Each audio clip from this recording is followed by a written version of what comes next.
Hi, all. It's Jan of the Jan Files. Thank you for being on my YouTube channel or Substack. I appreciate the support. Today is a big one, folks. So I hope I can explain this to you in because it's a little bit like a web kind of thing, but here we go. So first, I want to talk to you about the Tate brothers. Then I'm going to talk about Paolo Zampoli, and then we'll weave Epstein in throughout this. So if you don't know who the Tate brothers are, the Tate brothers are influencers. I don't think they have it anymore, had their own kind of platform. They are of the mind that women shouldn't have control of their own bodies, that they should do whatever men tell them to do, that they should be controlled by men, that they shouldn't vote. So you get that. Now that has led them to it seems, and allegedly, they have been charged with sex trafficking, rape,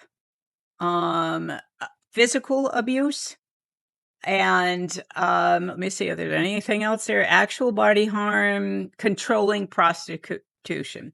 Now, there are two of them, right? There's Andrew and there's Tristan. So they've both been accused of similar crimes. Now, I haven't paid attention to them because I'm not a 20-year-old boy. But the thing that I have always known is that they were accused of sex trafficking and they were jailed in Romania. And then eventually they were let out on bail or whatever they do in Romania. But they couldn't leave the country because, you know, they're they're not coming back, right? So, however, Donald Trump's administration decided to get involved.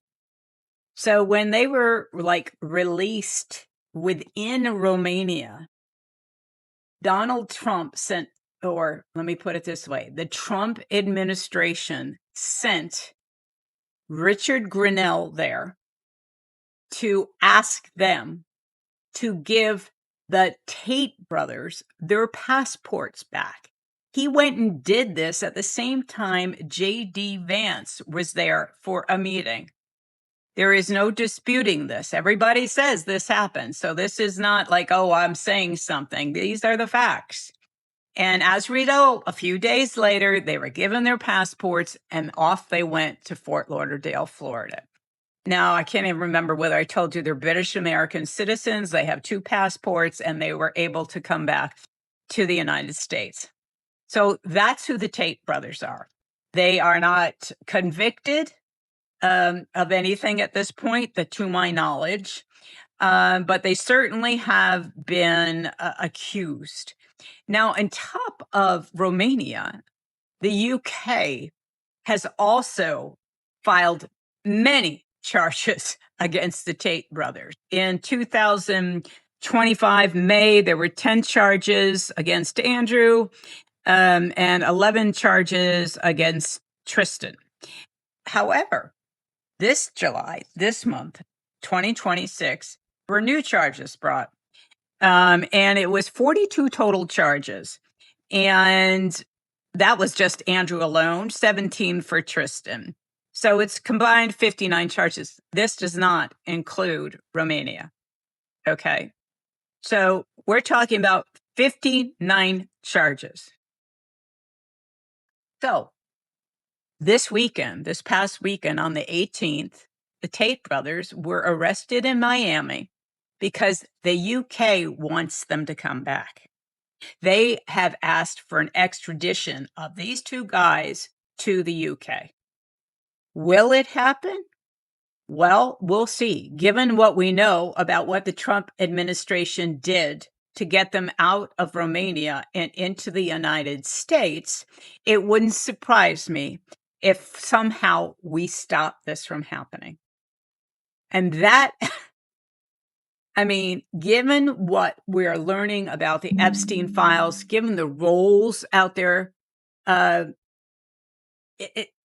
I don't know how we could even be having this conversation right now, but we are. This was this past weekend. The week leading up to this weekend, Paolo Zampoli brought him on a trip to Washington, D.C. Now, who is Paolo?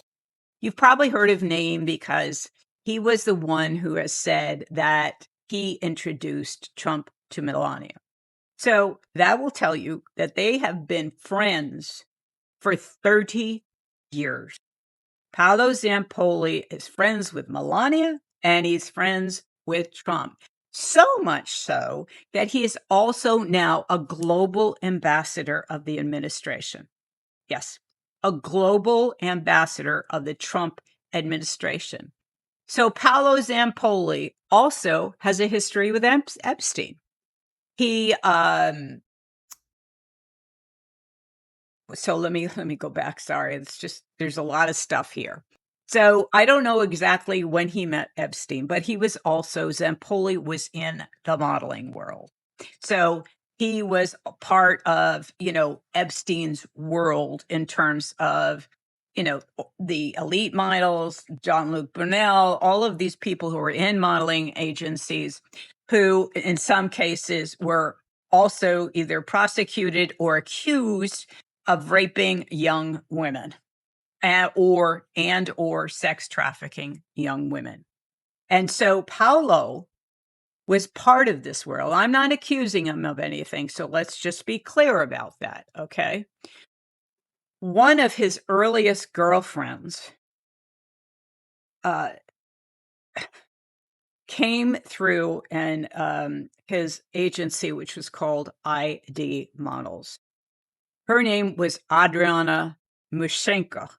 I'm not saying if I'm saying that right, but mostly she's known in documents as Adriana Ross. Okay. She was first his girlfriend, then whatever. I don't know the timing of any of this. She eventually in 2002 became Epstein's scheduler, one of his schedulers. Now, to my knowledge, she has not said ever that she was groomed and attacked by Epstein. I have not read that. And if I've gotten that wrong, please let me know. I know Sarah Kellen, who is also another scheduler, said she was groomed and what did suffer from sexual abuse. But Adriana Ross was part of also Epstein's 2008 agreement with the Miami prosecutors or Miami-Dade, who the fuck, Palm Beach, whatever, prosecutors. The agreement that he signed and that they agreed to gave this woman immunity. Now, let's remember, so we're going back. She's connected to Epstein. Paolo had dated her. She's now with Epstein. And okay, step one. Step two, in 2013, long after he knew about the trial in 2008 and and what happened, he becomes partners with Ghislaine Maxwell in a nonprofit that supposedly is supposed to make her look good in the UN. So that he then has ties to Ghislaine Maxwell. This is Paolo Zampoli I'm talking about. So, okay, that's enough background. So he's definitely was in Epstein's world. He knew him. So, and there's no doubt about that. That's not fabrication on my part. That's a fact. He knew Epstein. He is also in the Epstein files. Now, Paolo Zampoli, who is now a global ambassador for the Trump administration, brought Andrew and Tristan last week to Washington, D.C. He introduced him to Wesley Hunt. They took a picture together. That he is a conservative representative from Texas, a MAGA. So he took a picture with him. He also brought him to some other place called Ned. I don't know. It's a high-end nightclub that I gather people from the administration hang out. So you're forewarned, okay? And on top of that, he held a 150-seat dinner at his home in Georgetown. Now, was it for the Tates or they just attended? Not sure about that. I don't know what the invitation said. But yeah, 150 people. I guess not one of those fuckers learned that you shouldn't hang out with sex traffickers. You follow me here? These guys are accused sex traffickers all over the world. And Paolo Zampoli, who is a global ambassador for the Trump administration, is bringing them into Congress, holding a thing for them in his house, or however you want to describe that, and hanging out with them in one of these very exclusive she clubs in Washington, D.C. Now, so there's that.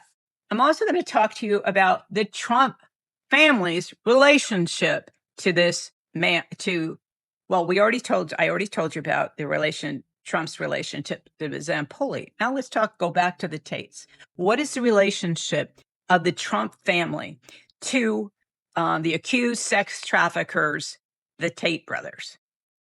Well, so let me, I've got some written down. I'd rather read quotes that are accurate.